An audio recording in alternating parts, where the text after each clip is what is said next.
Hi ಎಲ್ರಿಗೂ ನಮಸ್ಕಾರ. Welcome back to ಶಾಲಿ ಸುನಿಲ್ ವ್ಲಾಗ್ಸ್. ನಾನು ವ್ಲಾಗ್ ಮಾಡಿ ಆಲ್ಮೋಸ್ಟ್ ಒಂದು ತಿಂಗಳೇ ಆಗ್ಬಿಟ್ಟಿದೆ.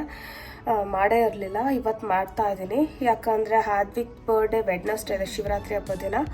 ಒಂದು ಬರ್ಡೇ ನಾವು ವೆಡ್ನಸ್ಡೇ ಮಾಡ್ತಿಲ್ಲ, ಯಾಕೆಂದರೆ ಹಬ್ಬ ಇದೆ, ಫ್ರೆಂಡ್ಸ್ನ ಯಾರನ್ನೂ ಕರೆಯೋದಕ್ಕಾಗಲ್ಲ ಅಂದ್ಬಿಟ್ಟು ಸಂಡೇ ಮಾಡ್ತಾ ಇದ್ದೀನಿ.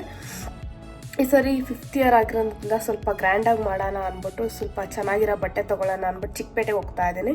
ಇಲ್ಲೆಲ್ಲ ಆದರೆ ಜಾಸ್ತಿ ಕಲೆಕ್ಷನ್ಸ್ ಇರಲ್ಲ, ಅದಕ್ಕೆ ಅಲ್ಲೋದ್ರೆ ಜಾಸ್ತಿ ಕಲೆಕ್ಷನ್ಸ್ ಇರುತ್ತೆ, ನನಗೆ ಬೇಕಿರೋ ಕಲರಲ್ಲಿ ನನಗೆ ಬೇಕಿರೋದು ಸಿಗುತ್ತೆ ಅಂದ್ಬಿಟ್ಟು ಅಲ್ಲೇ ಹೋಗ್ತಾ ಇದ್ದೀನಿ.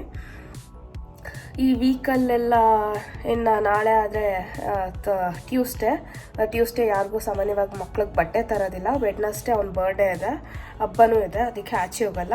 ಇನ್ನು ಥರ್ಸ್ಡೇ ಆದರೆ ಡ್ರೆಸ್ ತೊಗೊಂಡ್ರೆ ಎಕ್ಸ್ಚೇಂಜ್ ಮಾಡೋದಕ್ಕೆ ಟೈಮ್ ಆಗಿಬಿಡುತ್ತೆ ಅಂದ್ಬಿಟ್ಟು ಇವತ್ತೇ ಹೋಗ್ತಾ ಇದ್ದೀನಿ ತೊಗೊಳ್ಳೋದಕ್ಕೆ.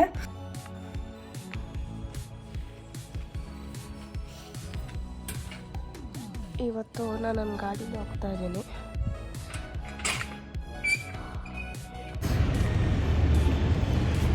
ಗಾಡೀಲಿ ಪಾರ್ಕ್ ಮಾಡಿದ್ದೀನಿ. ಇವಾಗ ಮೆಟ್ರೋಲಿ ಹೋಗ್ತಾ ಇದ್ದೀನಿ.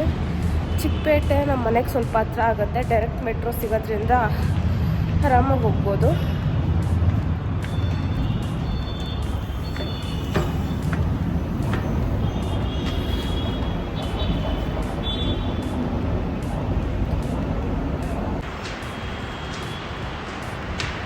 ಮೆಟ್ರೋ ಫ್ಯೂ ಸೆಕೆಂಡ್ಸಲ್ಲಿ ಮಿಸ್ ಆಯಿತು. ಪಾಪ ನಮ್ಮಮ್ಮ ಬೇರೆ ಅಲ್ಲಿ ಬಂದು ಕಾಯ್ತಾ ಇದ್ದಾರಂತೆ. ಯಾವಾಗಲೂ ಅಷ್ಟೇ ನಾನೇ ವೆಯ್ಟ್ ಮಾಡಿಸ್ತೀನಿ. ಇವಾಗಾದರೆ ಒಂದು ಹಾಫ್ ಆನ್ ಅವರ್ ವೆಯ್ಟ್ ಮಾಡ್ತಾರೇನೋ, ಆದರೆ ಪ್ರತಿ ಸರಿ 1 hour 2 hour ವೆಯ್ಟ್ ಮಾಡಿಸ್ತೀನಿ. ಪಾಪ ಅನಿಸುತ್ತೆ ನನಗೇನೆ. ಅವ್ರು ಯಾವಾಗಲೂ ನನಗಿಂತ ಮುಂಚೆನೇ ರೆಡಿಯಾಗಿ ಬಂದುಬಿಟ್ಟಿರ್ತಾರೆ. ನಾನೇ ಹೇಳೋದೊಂದು ಟೈಮು, ಹೋಗೋದೊಂದು ಟೈಮು.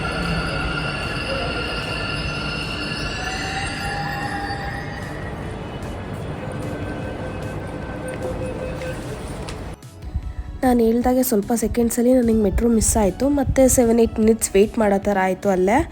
ಅಮ್ಮ ಏನು ಬೈಲಿಲ್ಲ, ಯಾವಾಗಲೂ ನೀನು ಹೀಗೆ ಮಾಡ್ತೀಯ ಬಿಡು ಅಂದ್ಬಿಟ್ಟು ಸುಮ್ಮನೆ ಆದರು. ನಾನು ಪ್ರತಿ ಸರಿ ಬಟ್ಟೆ ತೊಗೋಬೇಕಾದ್ರೆ ಹಾದ್ವಿಗೆ JP ನಗರಲ್ಲೇ ತೊಗೋತಾ ಇದ್ದೆ. ಸ್ವಲ್ಪ ಗ್ರ್ಯಾಂಡಾಗಿರೋದು ತೊಗೋತಾ ಇದ್ದೆ ಅಷ್ಟೇ, ಆದರೆ ಅಲ್ಲೆಲ್ಲ ಜಾಸ್ತಿ ಕಲೆಕ್ಷನ್ ಸಿಗ್ತಿರ್ಲಿಲ್ಲ. ಈ ಸರಿ ಒಂದು 5th ಬರ್ಡೇ ಆಗಿರೋದ್ರಿಂದ ಸೂಟ್ ತೊಗೊಳ್ಳೋಣ ಅಂದ್ಕೊಂಡಿದ್ದೆ. ಪ್ರತಿ ವರ್ಷ ಹಾದ್ವಿಕ್ ಬರ್ಡೇ ಸಮ್ಮರಲ್ಲೇ ಬರೋದ್ರಿಂದ ಸೂಟ್ ಹಾಕಿದ್ರೆ ಪಾಪ ಅವ್ನಿಗೆ ಹಿಂಸೆ ಆಗುತ್ತೆ, ಶೆಕೆ ಆಗುತ್ತೆ ಅಂದ್ಬಿಟ್ಟು ನಾನು ತೊಗೊಂಡಿರಲಿಲ್ಲ. ಆದರೆ ಈ ವರ್ಷ 5th ಇಯರ್ ಆಗಿರೋದ್ರಿಂದ ಚೆನ್ನಾಗಿ ಕಾಣಿಸ್ಲಿ, ಅವನು ಸೂಟ್ ಬೇಕು ಅಂತ ಕೇಳ್ತಿದ್ದ. ಇದುವರೆಗೂ ನಾನು ಹಾಕಿರಲಿಲ್ಲ ಅವನಿಗೆ. ಅವನೇ ಇಷ್ಟಪಟ್ಟು ನನಗೆ ಬ್ಲ್ಯಾಕ್ ಕಲರೇ ಬೇಕು ಅಂತ ಕೇಳ್ದ. ಅದಕ್ಕೆ ಚಿಕ್ಕಪೇಟೆಲಾದರೆ ತುಂಬ ಕಲೆಕ್ಷನ್ಸ್ ಇರುತ್ತೆ ಅಂತ ಅಲ್ಲೇ ಹೋಗಿದ್ದೆ. ಚಿಕ್ಕಪೇಟೆಗೆ ಹೋದರೆ ನಿಜ ಹೇಗೆ ಹೋಗಿ ಹೇಗೆ ಬರೋದು ಅಂತಲೇ ಗೊತ್ತಾಗಲ್ಲ, ಅಷ್ಟು ಜನ ಇರ್ತಾರೆ, ಅಷ್ಟು ಚಿಕ್ಕ ರೂಢಿ ಇರುತ್ತೆ. ಮತ್ತು ಈ ಬಿಲ್ಡಿಂಗಲ್ಲಿ ಒಂದು 5 ಫ್ಲೋರ್ ಏನೋ ಇತ್ತು, 5 ಫ್ಲೋರ್ ಪೂರ್ತಿ ಮಕ್ಕಳು ಬಟ್ಟೆನೇ ಇತ್ತು. ನಾನು ಸಂಡೇ ಬರ್ಡೇಗೆ ಹಾಕೋದಕ್ಕೆ ಸೂಟೇನೋ ತೊಗೊಂಬಿಟ್ಟೆ. ಅದಾದಮೇಲೆ ಬರ್ಡೇ ದಿನ ಹಾಕೋದಕ್ಕೆ ವೆಡ್ನಸ್ಡೇ ಶಿವರಾತ್ರಿ ಹಬ್ಬ ಅಲ್ವಾ, ಅವತ್ತಿನ ದಿನ ಹಾಕೋದಕ್ಕೆ ಒಂದು ಸಿಂಪಲ್ ಆಗಿರೋ ಡ್ರೆಸ್ ತೊಗೊಂಡೆ. ಬಟ್ಟೆ ಏನೋ ಆಯಿತು. ನೆಕ್ಸ್ಟು ಗಿಫ್ಟ್ಸ್ ತೊಗೊಳೋಣ ಅಂತ ಹೋದೆ, ರಿಟರ್ನ್ ಗಿಫ್ಟ್ಗೆ. ಈ ಅಂಗಡಿಲಿ ಹೋದೆ, ಬಟ್ ನನಗೆ ಯಾವುದೂ ಇಷ್ಟ ಆಗಲಿಲ್ಲ. ಅದಕ್ಕೆ ನೆಕ್ಸ್ಟ್ ಶಾಪ್ಗೆ ಹೋಗಿದ್ದೆ. ಅಲ್ಲಿ ಪರವಾಗಿಲ್ಲ, ಚೆನ್ನಾಗಿತ್ತು, ಬಟ್ ಕಮ್ಮಿ ಅಂತೂ ಮಾಡಲಿಲ್ಲ. ಅವ್ರು ಹೇಳಿದ ಪ್ರೈಸೇ ಕೊಟ್ಟು ತೊಗೋಬೇಕಾಯಿತು. ನಾವು ಅಂದ್ಕೋತೀವಿ ಚಿಕ್ಕಪೇಟೆಲಿ ಏನೋ ಬಾರ್ಗಿಂಗ್ ಮಾಡ್ಬೋದು ಅಂತ, ಬಟ್ ಆಗಲ್ಲ. ಎಲ್ಲ ಕಡೆನೂ ಅದೇ ವರ್ಕೌಟ್ ಆಗಲ್ಲ. ಸಮ್ಟೈಮ್ಸ್ ನಾವು ಅವ್ರು ಹೇಳಿದ ಪ್ರೈಸ್ಗೆ ತೊಗೋಬೇಕಾಗತ್ತೆ. ನಾನು ಒಂದು ಬರ್ಡೇಗೆ ರಿಟರ್ನ್ ಗಿಫ್ಟಾಗಿ ಕಲರ್ ಪೆನ್ಸಿಲ್ಸು, ಕ್ರಯಾನ್ಸು ಮತ್ತು ಪೇಂಟಿಂಗ್ ತೊಗೊಂಡೆ. ಹಾದ್ವಿಕಗೆ ಬಟ್ಟೆ ಏನೋ ತೊಗೊಂಡೆ, ಬಟ್ ಶೂಸ್ ಒಂದು ತೊಗೊಂಡಿರಲಿಲ್ಲ. ಅದನ್ನು ತೊಗೊಳಕ್ಕೆ ನಾನು ಮತ್ತೆ ಬೇರೆ ಕಡೆ ಹೋಗಬೇಕಿತ್ತು. ಲಗೇಜ್ ಎಲ್ಲ ಜಾಸ್ತಿ ಆಗೋಯ್ತು, ಅದಕ್ಕೆ ನಾನು ಅವನಿಗೆ ಶೂಸ್ ಅವತ್ತಿನ ದಿನ ತೊಗೊಳಕ್ಕಾಗಲಿಲ್ಲ. ಅವನಿಗೆ ಬಟ್ಟೆ ಆದಮೇಲೆ ನೆಕ್ಸ್ಟು ನನಗೆ ಸೀರೆ ತೊಗೊಳ್ಳೇಬೇಕಾಯಿತು. ಯಾಕೆಂದರೆ ನಾನು ನಮ್ಮಮ್ಮನ ಬಿಡೋಲ್ಲ, ಅವನಿಗೆ ಕೊಡಿಸಿದ್ಯಾ ನನಗೆ ಕೊಡಿಸಲ್ಲ ಅಂತ ಹಠ ಮಾಡೇ ಮಾಡ್ತೀನಿ. ಅದಕ್ಕೆ ಸರಿ ನಿನಗೂ ಬಾ ಸೀರೆ ಕೊಡಿಸ್ತೀನಿ ಅಂತ ಸುದರ್ಶನ ಕರ್ಕೊಂಡೋದ್ರು. ಫಸ್ಟು 2 ಫ್ಲೋರು ಸಿಲ್ಕ್ ಸ್ಯಾರಿ ಏನೋ ಇತ್ತು, 3rd ಫ್ಲೋರಲ್ಲಿ ಫ್ಯಾನ್ಸಿ ಸ್ಯಾರಿ ಇತ್ತು. ಇದು ಬರ್ಡೇ ಪಾರ್ಟಿ ಆಗಿರೋದ್ರಿಂದ ನಾನು ಫ್ಯಾನ್ಸಿ ಸ್ಯಾರಿನೇ ಬೇಕು ಅಂತ ಅಲ್ಲೇ ಹೋದೆ. ಬಟ್ ಯಾವುದು ನನಗೆ ಬ್ಲ್ಯಾಕ್ ಕಲರೇ ಬೇಕಾಗಿತ್ತು, ಬಟ್ ನನಗೆ ಅದರಲ್ಲಿ ಯಾವುದು ಕಲೆಕ್ಷನ್ ಸಿಗಲಿಲ್ಲ. ನನಗೆ ಒಂದು 2 ಸೀರೆ ಏನೋ ಸಿಕ್ತು ಅಷ್ಟೇ. ನಾನು ಬಿಡು ಮಮ್ಮಿ ಪರವಾಗಿಲ್ಲ ಅಂತ ಹೇಳಿದೆ, ಆದರೆ ನಮ್ಮಮ್ಮಗೆ ಇಷ್ಟ ಆಗಲಿಲ್ಲ. ಬೇಡ ಬೇರೆ ಕಡೆ ಕೊಡಿಸ್ತೀನಿ ಬಾ ಅಂತ ಅಂದರು. 1 ವೀಕ್ ಅಷ್ಟೇ ಟೈಮ್ ಇರೋದ್ರಿಂದ 1 ವೀಕು ಇರಲಿಲ್ಲ, ಯಾಕೆಂದರೆ ನಾನು ಮಂಡೇ ಹೋಗಿದ್ದು. ಇವಾಗೆಲ್ಲ ಬ್ಲೌಸ್ ಕೊಡಬೇಕು, ಸ್ಟಿಚ್ ಮಾಡಿ ಕೊಡಬೇಕು ಅಂದರೆ 15 ಡೇಸ್ ತೊಗೋತಾರೆ. ಅದರಲ್ಲಿ ಒಂದು 4 ಡೇಸ್ಗೆ ಯಾರೂ ಸ್ಟಿಚ್ ಮಾಡಿ ಕೊಡೋದಿಲ್ಲ. ನಿಜ ಹೇಳಬೇಕು ಅಂದರೆ ನಾವು ತೊಗೋಬೇಕು ಅಂತ ಹೋದಾಗ ಒಂದು ಸೀರೆ ಸಿಗೋದಿಲ್ಲ. ಬೇಡ ಅಂತ ಹೋದಾಗ ಮಾತ್ರ ತುಂಬ ಕಲೆಕ್ಷನ್ಸ್ ಇರುತ್ತೆ. ಅದರಲ್ಲಿ ನನಗೆ ಬ್ಲ್ಯಾಕ್ ಕಲರೇ ಬೇಕಿತ್ತು. ಬ್ಲ್ಯಾಕಲ್ಲಿ 2 ಸೀರೆ ಅಷ್ಟೇ ಇದ್ದಿದ್ದು, ಜಾಸ್ತಿ ಏನಿರಲಿಲ್ಲ. ನಾನು ತೊಗೊಂಡಿದ್ದು ಒಂದು 3000 ಒಳಗೆ ಬೇಕು ಅಂತ ಕೇಳಿದ್ದೆ ಸ್ಯಾರೀಸ್ನ. ಯಾಕಂದರೆ ಸಿಲ್ಕ್ ಸ್ಯಾರೀಸ್ ಎಲ್ಲ ಬೇರೆ ಬೇರೆ ಫಂಕ್ಷನ್ಸ್ಗೆಲ್ಲ ಉಟ್ಕೋಬೋದು, ಬಟ್ ಈ ಥರ ಫ್ಯಾನ್ಸಿ ಸ್ಯಾರೀಸು ಯಾವಾಗಲೂ ಉಟ್ಕೊಳ್ಳೋದಕ್ಕಾಗಲ್ಲ, ತುಂಬ ರೇರಾಗೆ ಉಟ್ಕೋಬೇಕು. ಅದಕ್ಕೆ ಯಾಕೆ ತುಂಬ ಇನ್ವೆಸ್ಟ್ ಮಾಡಬೇಕು ಅಂದ್ಬಿಟ್ಟು ನಾನು 3000 ಒಳಗೆ ಕೇಳಿದೆ.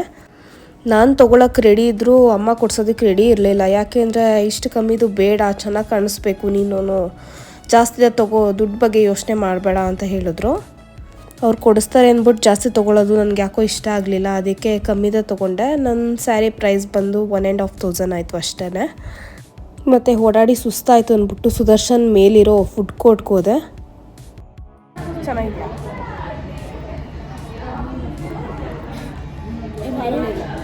ಅಲ್ಲ ಚಿಕ್ಕಪೇಟೆಯಲ್ಲಿ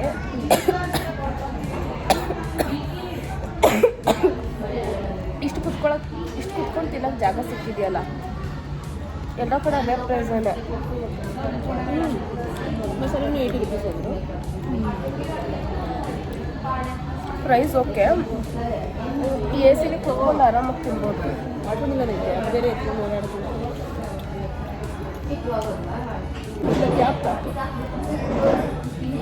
ಇಲ್ಲ ಹಾಕಿಲ್ಲ, ಅದೇ ಅಲ್ಲ ಹಾಕ್ಕೊಂಡು ನಾನೇ ಹಾಕಿದೆ.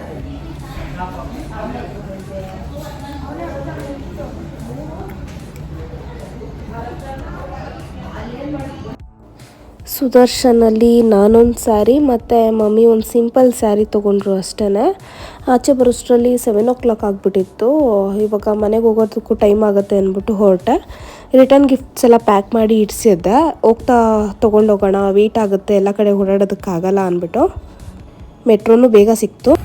ಅಮ್ಮ ಚಿಕ್ಕಪೇಟೆಯಿಂದ ಹಾಗೆ ಹೋದರು, ಅವರು ಮೆಟ್ರೋದಲ್ಲೇ ಹೋದರು ಮನೆಗೆ. ನಾನಿವಾಗ ಎಲ್ಚನಹಳ್ಳಿಯಲ್ಲಿ ಇಳ್ಕೊಂಡಿದ್ದೀನಿ. ಇವಾಗ ಗಾಡಿ ತಂದಿದ್ದಲ್ಲ, ಗಾಡಿಲೇ ಮನೆಗೆ ಹೋಗ್ತಾ ಇದ್ದೀನಿ. ಇದು ಚಿಕ್ಕಪೇಟೆ ಶಾಪಿಂಗ್ ವಿಡಿಯೋ ಅಷ್ಟೇ. ನನ್ನ ವಿಡಿಯೋ ನಿಮಗೆ ಇಷ್ಟ ಆಗ್ತಿರ ಲೈಕ್ ಮಾಡಿ, ಶೇರ್ ಮಾಡಿ, ಕಮೆಂಟ್ ಮಾಡಿ. Thank you.